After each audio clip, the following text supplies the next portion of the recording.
आज जिस समस्या पर बात कर रहे हैं, हो सकता है यह जो समस्या है वो सिर्फ एक के साथ नहीं बहुत लोगों के साथ होगा, और ये है उत्तराधिकार प्रमाण पत्र जो है बनवाने का और अपना उत्तराधिकार साबित करने का।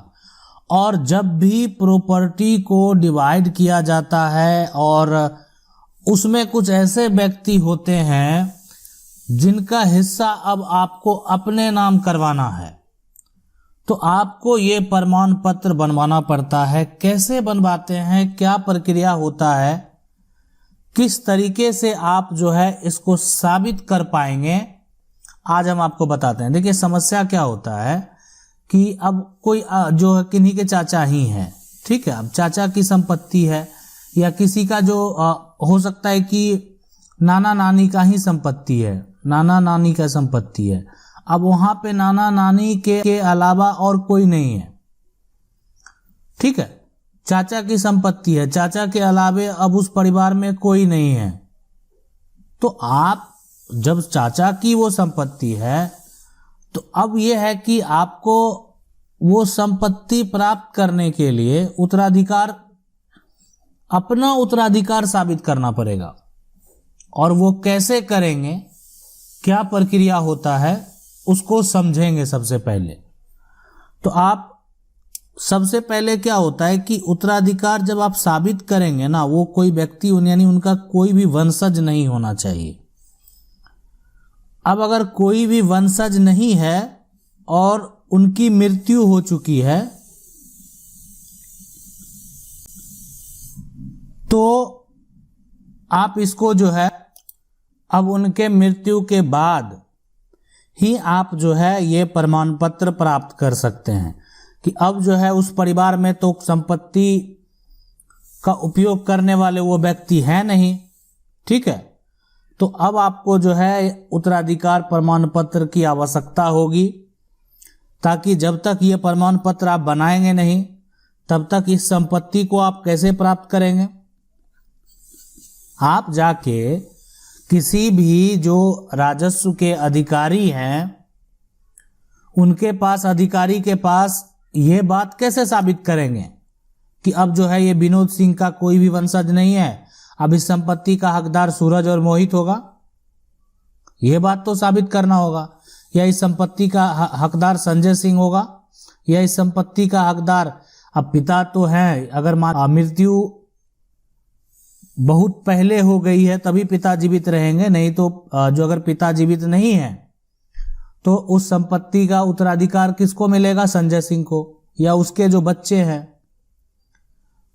तो ये बात साबित करना होगा। आज जो है बच्चे ये बात जानते हैं और पता करते हैं, उनको वो आइडिया नहीं होता है कि आखिर ये प्रमाण पत्र कैसे बनेगा, क्या क्या प्रक्रिया करना होता है, क्या क्या कानूनी प्रक्रिया है जिसको करके हम जो है इस कार्य को जल्दी जो है वो समाप्त कर सकते हैं और अपने नाम पर संपत्ति को ट्रांसफर करवा सकते हैं।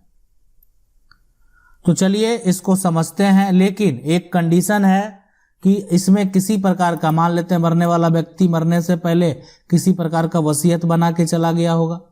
ऐसा भी तो हो सकता है कि विनोद सिंह ने अपनी संपत्ति का वसीयत तैयार कर दिया। अब वसीयत तो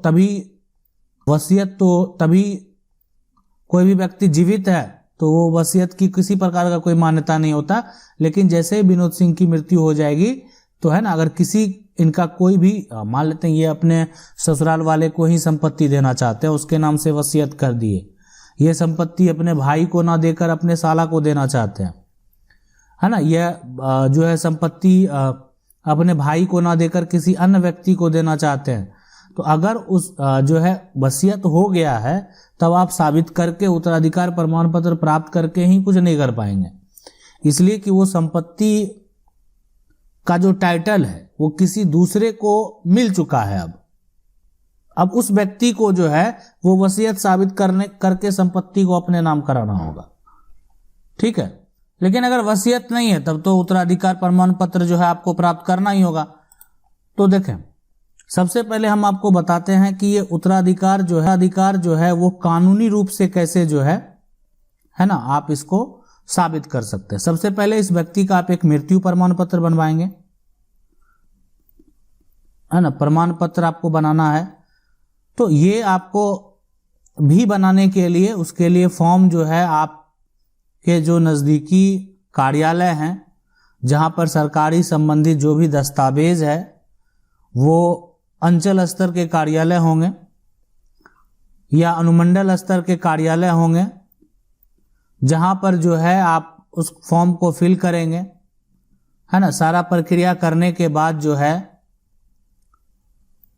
जो प्रखंड के पदाधिकारी होंगे वो इस बात की अगर पुष्टि कर देंगे, है ना, कि ये जो है एक तरह से वेरीफाइड है, हो सकता है कि वो आपको एफिडेविट भी लगाने के लिए जो है बोला जाए। साथ में लगाने के बाद जो है आपका मृत्यु प्रमाण पत्र तैयार हो जाएगा। देखें, मृत्यु प्रमाण पत्र बनाने के साथ साथ आपको एक वंशावली भी जो है वो भी बनवा लेना है। ये आप चाहे तो आप ग्राम पंचायत से भी बनवा सकते हैं, कोर्ट जो है सिविल न्यायालय से, वहां पे भी जाके आप जो है उसको बनवा सकते हैं। किसी वकील से संपर्क करेंगे तो वो आपको पूरा प्रक्रिया बता देंगे कि आपको वंशावली कैसे तैयार करना है। तो इस तरीके से आप एक वंशावली भी तैयार कर लें, ताकि जो है ये वंशावली में ये बात स्पष्ट हो जाए कि ये जो विनोद सिंह है इनका कोई भी संतान अब नहीं है, अब इसके उत्तराधिकारी सूरज और मोहित होंगे और कोई नहीं। अब जब ये दस्तावेज आपका तैयार हो जाएगा, मृत्यु प्रमाण पत्र वंशावली, है ना, इसलिए कि इसकी जरूरत आपको जो है अब आगे पड़ सकता है। तो अब आप क्या करेंगे कि आपके नज़दीकी जो कोर्ट हैं आप वहां पे जाएंगे। जाने के बाद, इसलिए कि अब आपको उत्तराधिकार साबित करना है। मान लेते हैं, देखें बहुत ऐसा होता है कि संपत्ति को ट्रांसफर ऐसे भी किया जा सकता है कि आप एक दस्तावेज तैयार कर लें और उसको जो है फिर ऑनलाइन करवा दें और साथ में उनका मृत्यु प्रमाण पत्र बना लें, वंशावली बनवा लें, और फिर उत्तराधिकार के लिए जो है आपको जो भी डॉक्यूमेंट होगा यहाँ पे, अब तो कुछ गवाह का भी जरूरत आपको पड़ सकता है यहाँ पे, और इसको वेरीफाई करने के बाद जो है आपका ये संपत्ति जो है आपके नाम से वो ट्रांसफर हो जाएगा। लेकिन हो सकता है कि जो आपके अधिकारी हैं वो इस बात की पुष्टि नहीं करें आपके डॉक्यूमेंट की कि आपने ये सारा काम सही तरीके से कराया है, तो कोर्ट से कैसे उत्तराधिकार प्राप्त करेंगे।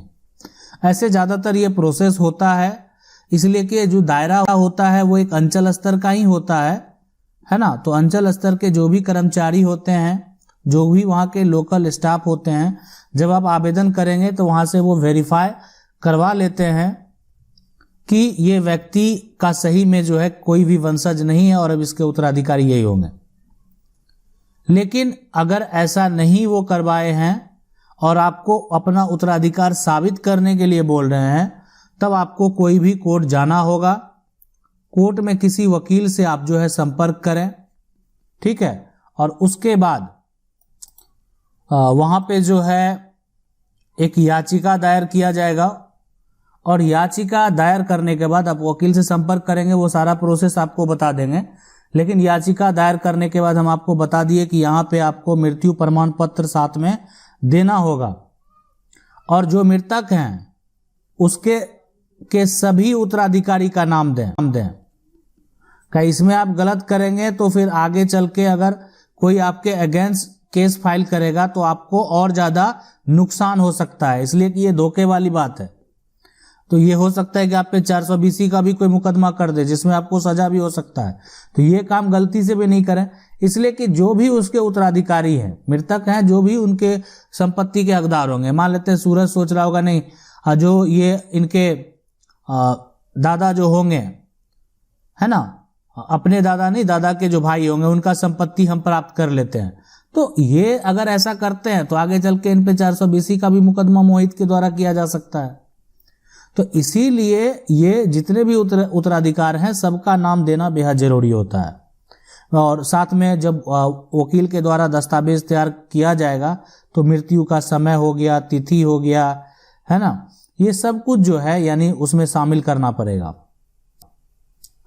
अब उसके बाद जो है एक अवधि दिया जाता, समझ सकते हैं कि आपका हो सकता है कि 40 से 60 डे, 60 दिन यानी 2 महीना लग सकता है इसमें इसको। उसके बाद जो है एक नोटिस जारी किया जाता है न्यूज़पेपर के द्वारा, जो है ये पूरा एक तरह से एक इंफॉर्मेशन निकाला जाता है।